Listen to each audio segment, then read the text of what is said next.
There are three things that you can do with money. Well, maybe four, but I'll focus on three. The first thing is that you can spend money. The second thing is that you can save money. And the last thing is that you can invest money. You see, poor people focus on spending money, meaning that as the money comes in, the money goes out.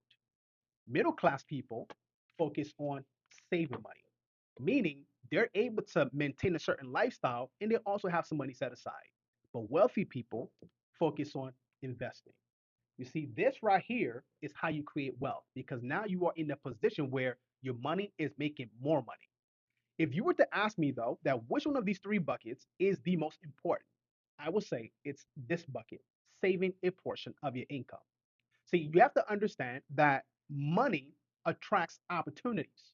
Money attracts investments. If you don't have money set aside, you will never be in a position to invest money. And that is what wealthy people understand that a portion of what they earn is theirs to keep. So here's what you should start doing.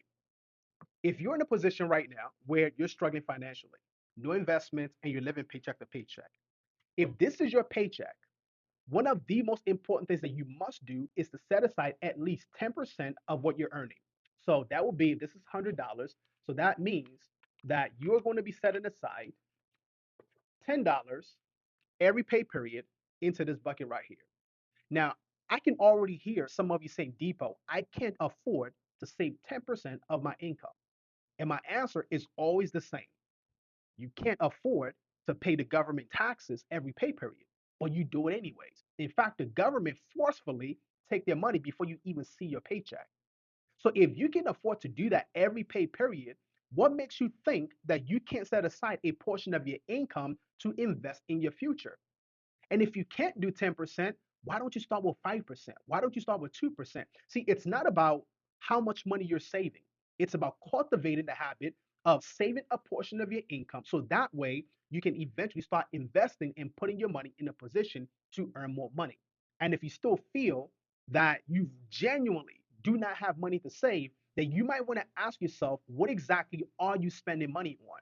Because in most cases, you'll discover that if you look closely, over a 30-day period, what you spent money on, a lot of those things are things that you don't need. So once you get rid of the liabilities, the things that are not making you money or keeping you poorer, then you can afford to start saving money. And once you build up enough nest egg here, then you can start investing into your future. This is the surest path for you to create wealth.